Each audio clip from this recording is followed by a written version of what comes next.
Hello guys, welcome back to my channel. আজকে একটা নতুন রেসিপি নিয়ে তোমাদের সামনে চলে এলাম।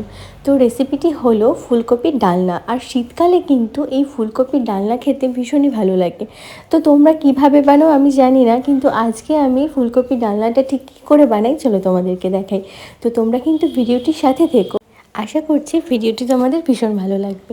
তো আমি এখানে দুটো বড় সাইজের ফুলকপি নিয়ে নিয়েছি। এই ফুলকপিগুলো কিন্তু বাজার থেকে আজকেই কিনে এনেছে। তো দেখে মনে হলো যে ফুলকপি ডালনা খেতে কিন্তু ভীষণ ভালো লাগবে। তো আমি বরকে বললাম যে ঠিক আছে, তাহলে আজকে ফুলকপি ডালনাই বানাবো। তো এখানে আমি দুটো ফুলকপি নিয়েছি।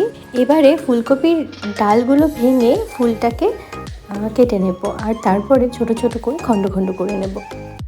তো গাইস, দেখতেই পাচ্ছ আমি কিন্তু ডান্টিগুলো ভেঙে ফুলকপিটা নিয়ে নিয়েছি। এবারে ছোট ছোট করে খণ্ড খণ্ড করে রাখছি। তো খুব একটা বড় সাইজও হবে না, আবার খুব একটা ছোট সাইজও হবে না, তো মিডিয়াম একটা সাইজ করে কাটতে হবে। তো এক এক করে আমি সব ফুলকপিগুলো কিন্তু কেটে নিয়েছি। তো এবারে খুব ভালো করে জল দিয়ে ধুয়ে একটু ভাপিয়ে নিতে হবে, তাহলে কিন্তু ফুলকপির যে একটা গন্ধ থাকে একটা মেডিসিন টাইপের, সেটা কিন্তু থাকবে না। তো আমি খুব ভালোভাবে কিন্তু ফুলকপিগুলোকে ধুয়ে নিয়েছি। এদিকে কড়াই বসিয়ে দিয়েছি, সামান্য একটু জল দিয়ে নুন দিয়ে একটু ঢেকে, একটু জলটা বলক চলে এসেছে। এবার কিন্তু ফুলকপিগুলো এক এক করে দিয়ে দেবো। তো হালকা জাস্ট একটুখানি ফুটে উঠলে কিন্তু আমরা ফুলকপিগুলোকে নামিয়ে নেব। তো গাইস, দেখতেই পাচ্ছ জলটা কিন্তু একটু একটু করে বলক ফুটছে। তো এবারে ফুলকপিগুলো আমি নামিয়ে নেব। তো নামিয়ে নিয়েছি। এবারও একবার কিন্তু জল দিয়ে ভালো করে ধুয়ে নিতে হবে। তো খুব ভালোভাবে কিন্তু জল দিয়ে ধুয়ে নিয়েছি। এবারে সেদ্ধ কপিগুলোকে একটু নুন আর একটু হলুদ গুঁড়ো দিয়ে খুব ভালোভাবে মেখে নিতে হবে।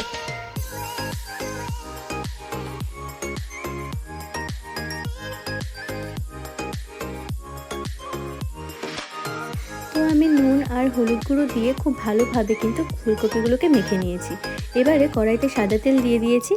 তো তেলটা গরম হয়ে গেলে কিন্তু আমরা ফুলকপিগুলোকে ভেজে নেব। তো একটু লাল লাল করে ভাজলে কিন্তু আমাদের ফুলকপির ডালনাটা খেতে ভীষণই ভালো হবে। তো এক এক করে আমি সব ফুলকপিগুলোকে কিন্তু তেলের মধ্যে দিয়ে দিলাম। এবারে খুব ভালো করে একটু নাড়াচাড়া করে ভেজে নিতে হবে। তো ফুলকপি ভাজার জন্য গ্যাসের ফ্লেমটা একটু মিডিয়াম রাখলে ওপরটাও ঠিকঠাক ভাজা হবে আর ভেতরটাও কিন্তু হালকা একটুখানি সেদ্ধ হবে। তো একটু পরপর কিন্তু ফুলকপিগুলোকে একটু নেড়ে দিতে হবে, কেননা কিন্তু নিচে লেগে যাওয়ার কিন্তু সম্ভাবনা থাকে। যেহেতু হালকাভাবে একটুখানি সেদ্ধ হয়েছে, তো সেই জন্য একটু পরপর কিন্তু ভালো করে নেড়ে দিতে হবে যাতে নিচটা না লেগে যায়। আর এদিকে কিন্তু মশলা করার জন্য টমেটো কেটে নিয়েছি আর কাঁচা লঙ্কার বোটা ছাড়িয়ে নিয়েছি। আর তো দেখতেই পাচ্ছ এদিকে কিন্তু আমাদের কফিটা প্রায় ভাজা হয়ে এসেছে, হালকা হালকা কিন্তু লাল লাল হয়ে এসেছে। তো এদিকে আমরা মিক্সিতে পেস্টটা করে নেব। তো এখানে আমি কাঁচা লঙ্কা, টমেটো কুচি আর দিয়ে দিব ধনে গুঁড়ো, জিরে গুঁড়ো। তো সামান্য একটু জল দিয়ে কিন্তু আমরা এখন মিক্সিতে পেস্ট বানিয়ে নেব।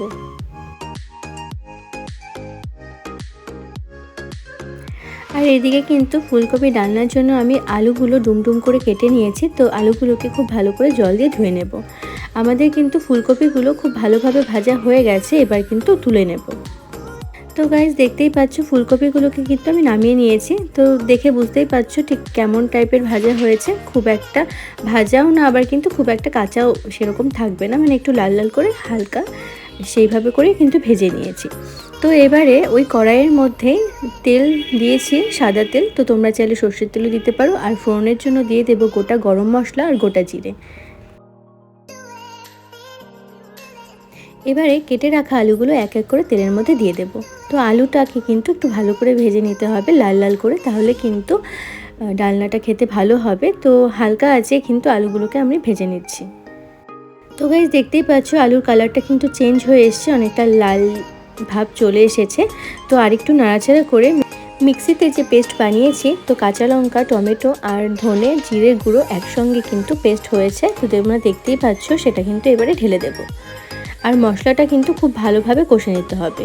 তো সামান্য একটু জল দিয়ে খুব ভালো করে নেড়েচেড়ে মশলাগুলোকে কিন্তু কষিয়ে নিতে হবে।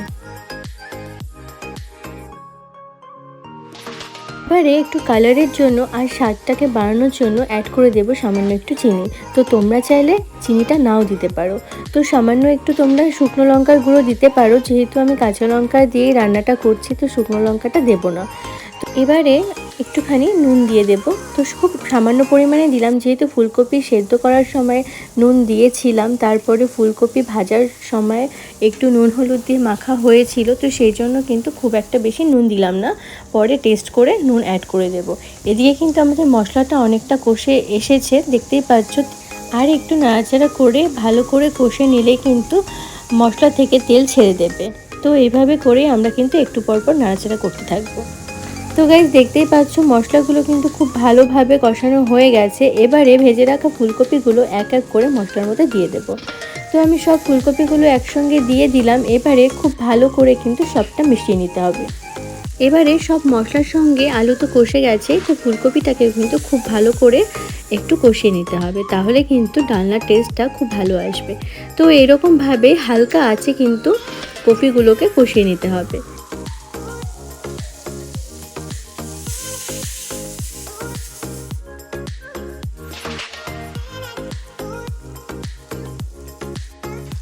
তো গাইস, দেখতেই পাচ্ছ আলুর সঙ্গে কিন্তু ফুলকপিটা খুব ভালোভাবে কষানো হয়ে গেছে। এবারে কিন্তু জল অ্যাড করে দেব। তো আমি মিডিয়াম পরিমাণে জলটা দিয়ে দিচ্ছি, যাতে একটুখানি কপির ডাঁটিগুলো যদি কাঁচা থেকে থাকে তো খুব ভালো করে যাতে সেদ্ধ হয়ে যায়। তো এবারে আমি ঢেকে দেব, অপেক্ষা করব বলক ফোটা অবধি। তো গাইস, দেখতেই পাচ্ছ বলক ফুটছে। তো আর একটু নাড়াচাড়া করে কিন্তু একটু গরম মশলার গুঁড়ো আর সামান্য একটু ঘি ছড়িয়ে দিলেই কিন্তু আমাদের ফুলকপির ডালনা পুরো রেডি হয়ে যাবে। তো আমি একটু গরম মশলার গুঁড়ো উপর থেকে ছিটিয়ে দিলাম আর সামান্য পরিমাণে একটু ঘি দিয়ে নাড়াচাড়া করে কিন্তু এবার নামিয়ে নেব। তো আমাদের কিন্তু ফুলকপির ডালনা পুরোপুরি রেডি হয়ে গেছে। তো তোমরা তো দেখে বুঝতেই পারছো যে আজকে রান্নাটা ঠিক কেমন হয়েছে। তো তোমরা বাড়িতে এরকমভাবে একদিন ট্রাই করে দেখো, আশা করছি তোমাদের ভীষণ ভালো লাগবে। আর শীতকালে তো যে কোনো সবজির যে কোনো রেসিপি খেতে ভালো লাগে, কিন্তু এই ফুলকপির ডালনা কিন্তু মানে একটু আলাদা রকমই লাগে। তো এইরকমভাবে আমার রেসিপিটা ফলো করে তোমরা কিন্তু বাড়িতে অবশ্যই একদিন ট্রাই করে দেখো, আশা করছি তোমাদের সবার ভীষণ ভালো লাগবে।